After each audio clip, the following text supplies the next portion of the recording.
그날 저녁, 준의 마음속에는 여전히 가시처럼 박힌 슬픔과 함께 어두운 하늘이 드리워져 있었어. 그는 천천히 묘지로 향하는 흙길을 걸었지.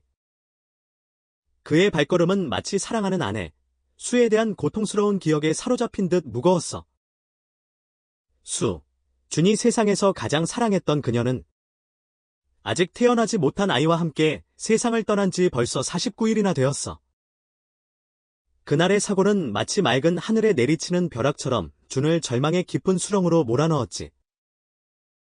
수는 아이를 만날 날을 2달 앞두고 떠났어. 그날 아기 용품을 사러 가던 길에 사고를 당한 거야.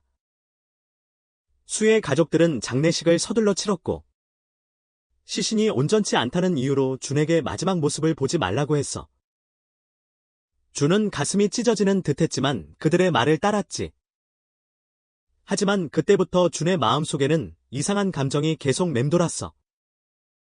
마치 뭔가 풀리지 않은 수수께끼가 있는 것처럼 말이야. 준은 묘비에 하얀 꽃다발을 놓고 고개를 숙여 향을 피웠어. 향 연기는 저녁의 차가운 바람 속에서 더욱 짙어져 묘지를 더욱 쓸쓸하게 만들었어. 그는 오랫동안 아무 말 없이 서 있었어. 마치 수와 대화하려는 듯 그녀와 아이를 지켜주지 못한 자신을 용서해달라고 빌고 있는 것처럼 말이야. 그때 바람 소리 속에서 이상한 소리가 들렸어. 아기의 울음소리였지. 준은 고개를 들어 귀를 기울였어. 환청이 아니었어. 그 소리는 작았지만 묘지의 침묵 속에서 분명하게 울려 퍼졌지. 그는 서둘러 주변을 둘러보며 그 소리가 어디에서 나는지 찾기 시작했어. 준의 눈앞, 바로 수의 묘 위에는 낡은 천으로 단단히 쌓인 무언가가 있었어. 그곳에서 아기의 울음소리가 들려왔지. 준은 깜짝 놀라며 가까이 다가갔어. 떨리는 손으로 천을 걷어보니 그 안에는 작은 아기가 있었어. 갓 태어난 듯 작고 붉은 얼굴, 감은 2눈. 작은 손은 마치 따뜻함을 갈망하듯 오므린 채였어. 준은 얼어붙은 듯 움직일 수 없었어. 왜 갓 태어난 아기가 이곳에? 그것도 수의 묘 위에 있는 걸까? 천 안에는 작은 종이 쪽지가 있었어. 급하게 쓴 듯 비뚤빼뚤한 글씨로 이렇게 쓰여 있었지. 이 불쌍한 아이를 살려주세요. 준의 머릿속은 하얗게 비어버렸어. 이 아이는 누구일까? 누가 이곳에 아기를 둔 걸까? 왜 하필 수의 묘였을까? 준은 아기를 안아 들었어. 작고 연약한 몸과 차가운 피부가 느껴졌지. 더 이상 생각할 겨를이 없었어. 그는 아기를 안고 급히 차로 달려갔어. 심장이 쿵쾅거렸지. 병원으로 향하는 길. 준의 눈은 계속 아기를 향했어. 작은 얼굴은 마치 수의 모습을 떠올리게 했지. 하얀 피부, 작은 코, 옹알거리는 듯한 입술까지. 준의 마음속에는 두려움과 동시에 강렬한 예감이 들었어. 이 아기는 단순한 우연이 아니라는 걸. 분명 준과 수와 연결되어 있다는 걸 병원에 도착하자. 의사들은 재빨리 아기를 받아들였어. 간단한 검사 후. 며칠 안 된 아기이고 영양 부족과 추위에 오랫동안 노출되어 몸이 약하다는 것을 알게 되었지.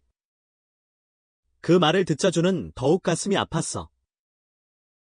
그는 응급실 밖에서 천에서 발견한 쪽지를 꽉 쥔 채 멍하니 허공을 바라봤어. 이 불쌍한 아이를 살려주세요. 이 문구가 계속 머릿속을 맴돌았지. 누가 이 편지를 쓴 걸까?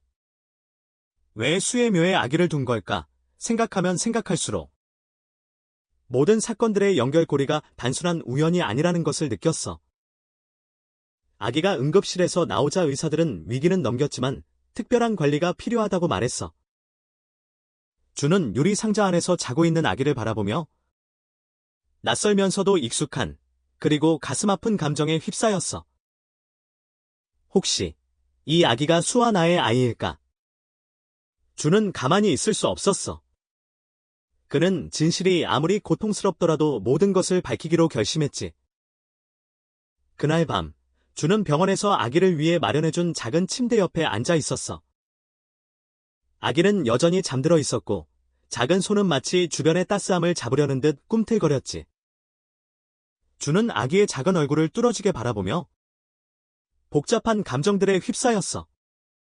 만약 이 아이가 정말 수아 자신의 아이라면 왜 이런 기이한 상황 속에서 나타난 걸까? 수는 떠났지만 자신이 모르는 무언가가 있는 걸까? 다음 날 아침, 준은 대학 시절부터 절친이었던 민에게 연락했어. 현재 큰 의료센터에서 일하고 있는 민에게 모든 이야기를 하고 준과 아기의 혈연 관계를 확인하기 위해 DNA 검사를 부탁했지. 민은 침착하게 말했어. 검사는 하겠지만 마음의 준비를 해야 해. 만약 이 아이가 수의 아이라면 왜 그녀의 묘에 있었을까? 이건 분명 단순한 일이 아니야. 준은 혼란스러운 마음에도 고개를 끄덕였어.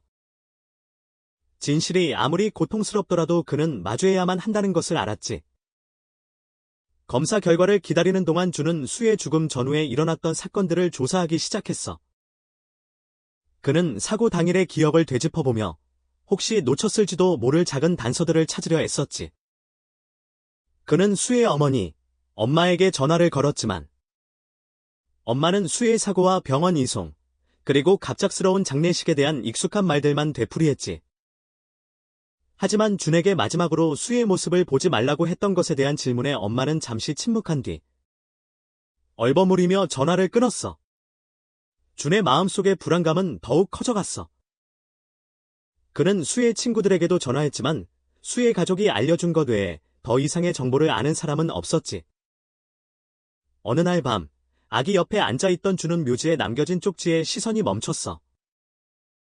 쪽지를 들어 몇 번이고 다시 읽어봤지. 이 불쌍한 아이를 살려주세요. 낡고 구겨진 종이. 하지만 떨리는 글씨에서 마치 익숙한 사람이 쓴 것 같은 느낌을 받았어. 그때 전화벨이 울렸어. 준은 화면을 봤지. 모르는 번호였어. 전화를 받자 한 여자가 속삭였어. 진실을 알고 싶나요? 수는 죽지 않았어요. 하지만 서두르지 않으면 그녀와 아이 모두 잃을 거예요. 준의 심장이 멎는 듯했어. 그는 다급하게 되물었지만 여자는 더 이상 아무 말 없이 전화를 끊어버렸지. 다음 날 아침, 준은 민에게 DNA 검사 결과를 받으러 갔어. 준이 방에 들어서자 민의 심각한 얼굴에서 뭔가 중요한 이야기가 나올 것 같다는 것을 느꼈지. 결과 나왔어. 민이 말했다. 종이 한 장을 건네면서 의심할 여지 없이 이 아기는 내 아이 맞아. 준은 떨리는 손으로 종이를 잡고 숫자를 뚫어져라 쳐다봤어. 이 아이는 정말 수아 자신의 아이였어. 기쁨이 스쳐 지나갔지만 곧 불안감에 휩싸였지. 만약 이 아이가 수아준의 아이라면 대체 수에게 무슨 일이 일어난 걸까? 민은 심각한 표정으로 준을 바라보며 말했다. 준, 이건 이상해. 수는 8개월 된 임산부였고 사고로 죽었어. 하지만 이 아기는 고작 일주일밖에 안 됐어. 시간이 맞지 않아.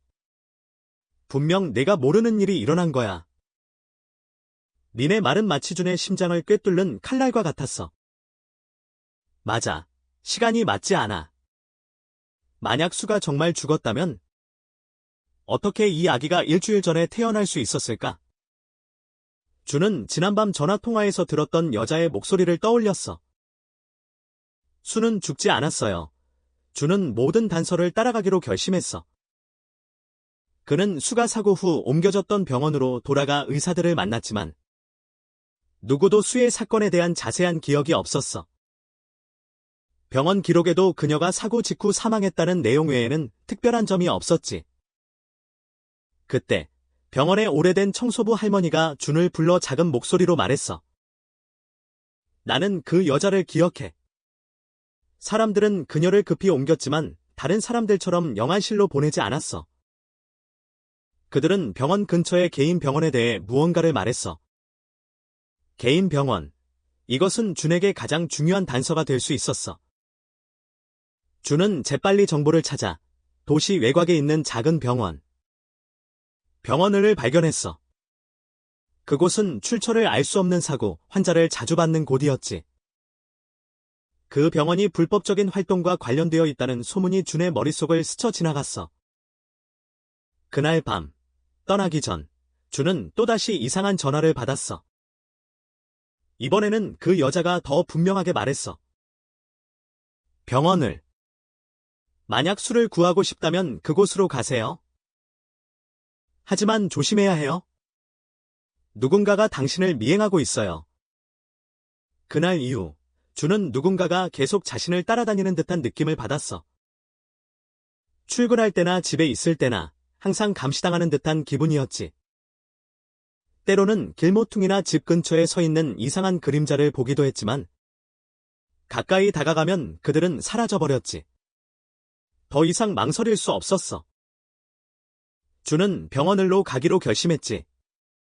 마음속에는 불안과 결의가 함께 자리 잡았어. 그는 잃어버린 아내를 되찾을 뿐만 아니라 수수께끼 같은 세력으로부터 아이를 보호해야 한다는 것을 알고 있었어. 준은 병원을 앞에 차를 세웠어.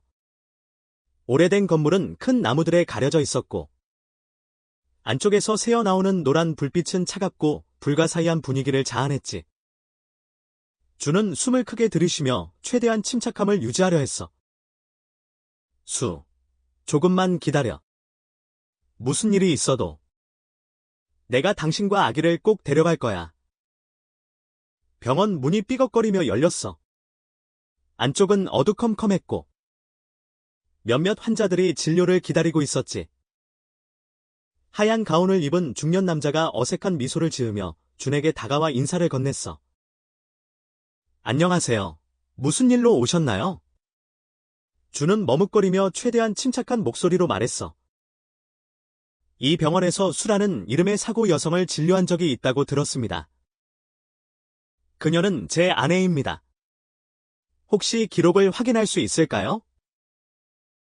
남자는 순간 얼굴이 굳었지만 곧 평정을 되찾고 말했지. 죄송합니다. 저희는 기록을 오래 보관하지 않습니다. 처음 병원에 갔던 곳에서 찾아보시는 게 좋을 것 같습니다. 준은 그의 말에서 이상한 점을 알아챘어. 더 물어보기도 전에 간호사가 남자에게 다가가 뭔가 속삭였고 남자는 고개를 끄덕이며 황급히 자리를 떠났어. 준은 불안한 감정을 느꼈어. 준이 막 병원을 떠나려 할 때 누군가 그의 어깨에 손을 살짝 얹었어. 뒤돌아보니 30대 초반의 여자가 서 있었지. 초췌한 모습, 경계하는 눈빛. 여자는 주변을 둘러보며 아무도 따라오지 않는지 확인하더니 작은 목소리로 말했어. 당신이 수의 남편 맞죠? 준은 깜짝 놀랐지. 당신은 누구죠? 수에 대해 뭘 아는 거죠?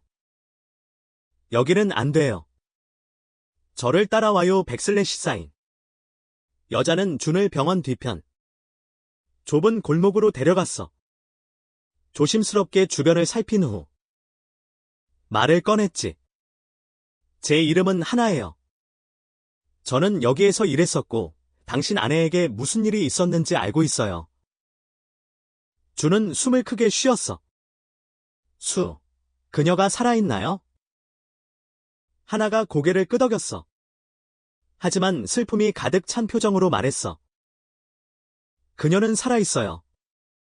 하지만 엄청난 고통을 겪어야 했죠. 하나는 이야기를 시작했어. 수의 사고 당일. 수는 바로 죽지 않았다고 했어. 그녀는 위험한 상태로 이 병원에 왔지만 살아있었지. 하지만 이곳은 일반적인 병원이 아니었어. 그곳은 신생아 매매 조직의 중심지였어. 사고를 당하거나 보호자가 없는 임산부들은 이곳으로 보내졌어. 만약 엄마가 죽으면 그들은 아기를 빼앗았고 살아있다면 마취시켜 아이를 낳을 때까지 가뒀어. 그녀의 말은 마치 준의 귀에 꽂히는 비수 같았어. 그는 주먹을 꽉 쥐며 떨리는 목소리로 물었지. 그럼 수는 어떻게 된 거죠?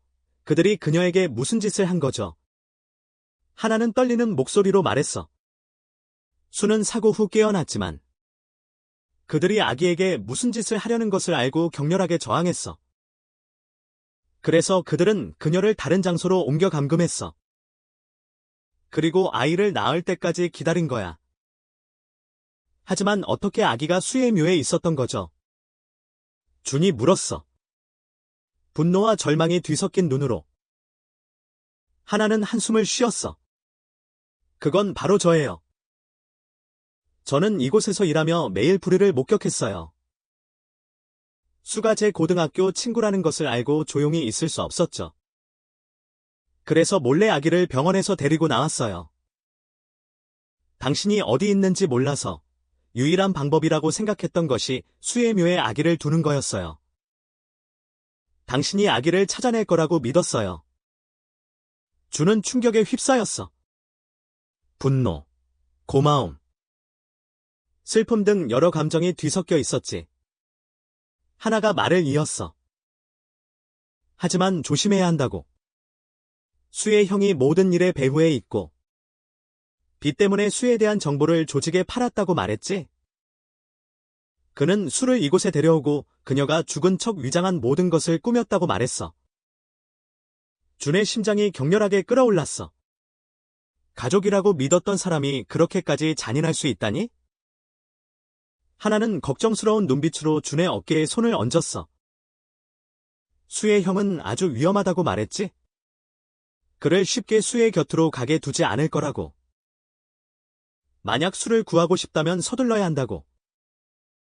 그녀는 수를 감금한 장소를 알고 있다고 말했어. 하나는 외곽에 있는 버려진 집 주소를 주었어. 수와 다른 여자들이 감금되어 있는 곳이었지. 하지만 희망을 느끼기 전에 하나는 경고했어. 그는 매우 신중하게 행동해야 한다고. 그의 뒤를 밟는 사람이 있고 만약 들킨다면 수뿐만 아니라 아기까지 위험해질 수 있다고 말했지? 그날 밤 집으로 돌아오는 길에 주는 길 끝에 이상한 검은 차가 서 있는 것을 보았어. 헤드라이트가 희미하게 준의 집을 향하고 있었지. 준은 하나가 했던 말이 옳다는 것을 알았어. 누군가 자신을 감시하고 있었어. 그는 잠들어 있는 아기를 바라보며 그의 손을 잡고 있는 아이의 작은 손가락을 보았어. 준의 눈은 결의로 가득 찼어. 수, 기다려. 반드시 당신을 데려갈게. 무슨 대가를 치르더라도. 어둠이 드리워진 외곽 지역. 하나가 알려준 폐가에는 짙은 안개 속에서 망령처럼 침묵이 감돌고 있었어. 준은 차를 조금 떨어진 곳에 세우고 눈에 띄지 않도록 어둠 속으로 숨었어. 그는 혼자 온 게 아니었지. 준과 함께. 그를 돕기 위해 기꺼이 나선 하나, 그리고 단순히 친구가 아닌 불의를 참을 수 없어 함께하게 된 민도 있었어. 수가 저 안에 갇혀 있어요. 하나가 작은 목소리로 말하며 경계심 가득한 눈빛으로 폐가를 가리켰어. 그들은 보통 지하에 있는 방들을 잠가놓고 경비병을 세워둬요. 조심해야 해요. 만약 들키면 수를 당장 다른 곳으로 옮길 수 있어요. 주는 굳은 결심과 함께 고개를 끄덕였어.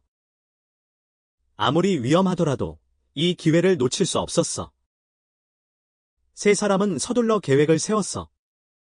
하나는 미끼 역할을 맡아 조직원들이 하는 것처럼 거래하러 온 사람을 위장하기로 했어.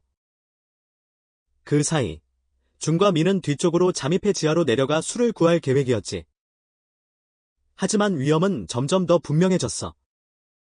멀리서 준은 험상궂은 남자들이 폐가 앞에서 경비를 서는 것을 보았어. 세 사람 모두 허리춤에 총을 차고 있었지.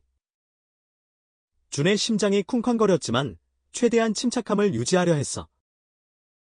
하나는 자신감 넘치는 표정으로 폐가를 향해 걸어갔어. 마치 아기를 팔려고 온 임산부처럼 혹은 중개인처럼 행동했지. 문 앞에서 잠시 검문이 있었지만 곧 그녀는 안으로 들어갈 수 있었어. 기회야. 민이 속삭였어. 가자. 준과 민은 뒤편 담장을 넘어갔어. 미리 하나가 알려준 대로 그들은 지하로 이어지는 작은 창문을 찾았어. 창문은 잠겨 있었지만 민은 가져온 도구를 이용해 쉽게 열었지. 지하 내부에는 습하고 어두운 공기 속에서 천장에 매달린 희미한 전등만이 공간을 밝히고 있었어. 주변 방에서 희미한 신음소리가 들려왔지. 수는 어디 있지? 주는 속삭였어. 모든 구석을 눈으로 샅샅이 훑으면서 발걸음 소리가 가까이에서 들렸어. 준과 민은 재빨리 어두운 곳으로 숨었지. 한 남자가 손전등을 들고 방들을 확인했어. 그는 복도 끝에 있는 큰 방 앞에서 멈춰서서 열쇠로 문을 열고 안을 확인했지. 주는 숨을 죽이고 문틈 사이로 안을 들여다봤어. 그 방 안에서 죽은 줄 알았던 아내 수의 모습이 보였어. 수의 몸은 쇠약하고 창백했지만 여전히 아름다운 모습을 하고 있었지. 그녀는 눈을 뜨고 준을 보더니 바로 눈물을 흘렸어. 준, 당신인가요? 그녀의 목소리는 약했지만 감동으로 가득했지. 그래, 나야. 준은 벅차오르는 감정을 누르며 그녀의 손을 잡았어. 당신을 데리러 왔어. 다 끝났어. 하지만 모든 것이 끝난 것은 아니었지. 지하 전체에 경보음이 울려 퍼졌어. 들켰어. 민이 소리쳤지. 어서 나가야 해. 주는 술을 안아 들고 민과 함께 재빨리 출구로 향했어.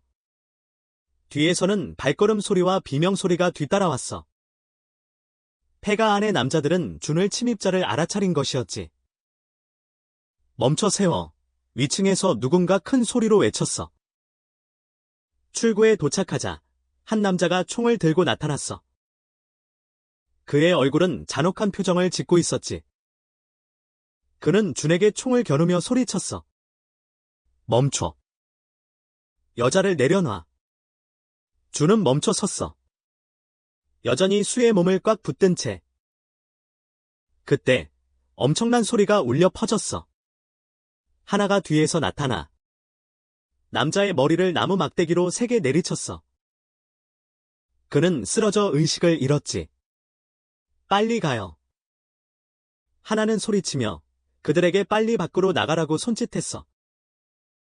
준, 민, 하나는 폐가 뒤쪽으로 뛰어나갔어.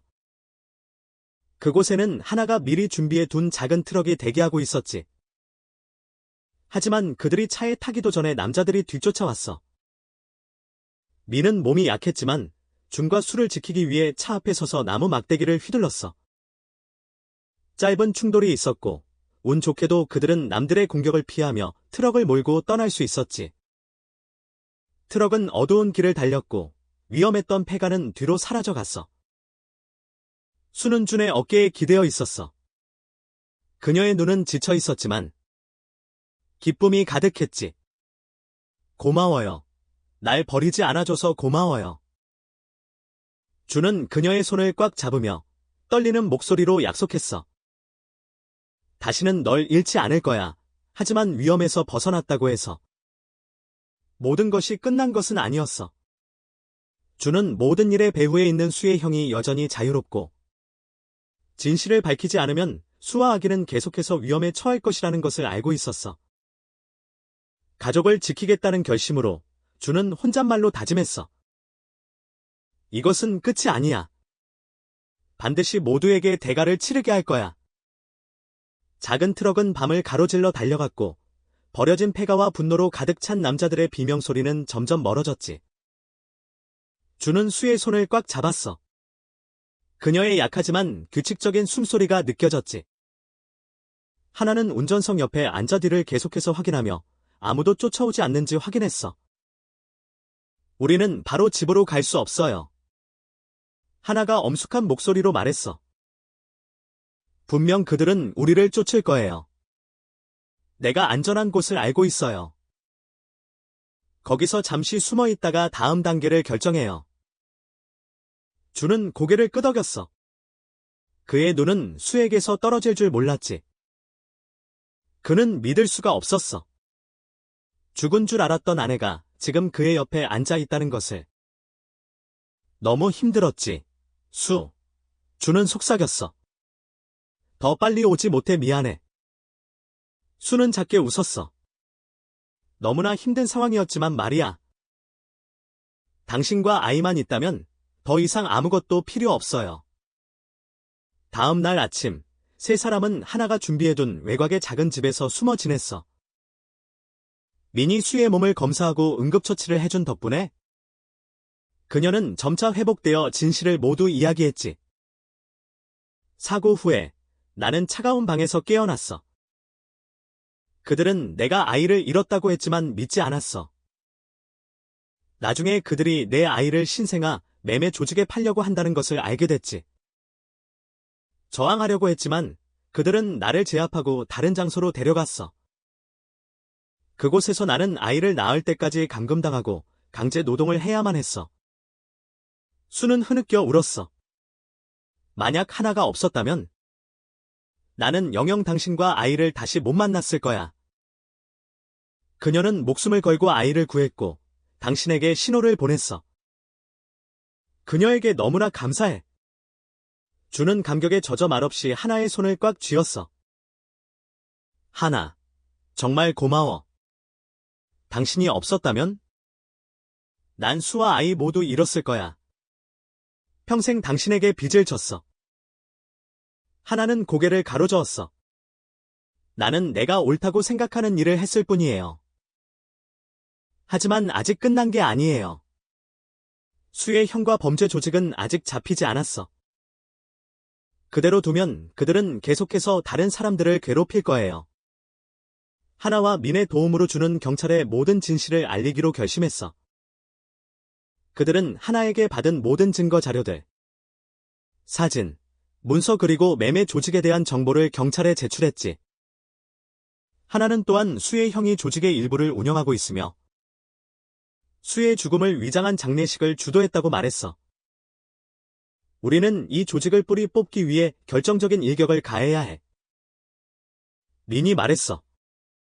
그를 잡기만 해서는 다른 사람들이 계속 활동할 거야. 주는 형에 대한 배신감에 아팠지만 끝까지 싸우기로 결심했어. 그는 경찰과 협력하여 형을 함정에 빠뜨리기로 했어. 가짜로 돈을 지불하고 모든 것을 덮으려는 척하며 형을 만나기로 했지. 주는 몰래 녹음기와 카메라를 착용하고 그의 모든 자백을 증거로 확보했어. 준이 형과 마주하자 그의 눈빛은 여전히 자신감과 냉정함으로 가득했지. 준, 내가 잘 알아야 해.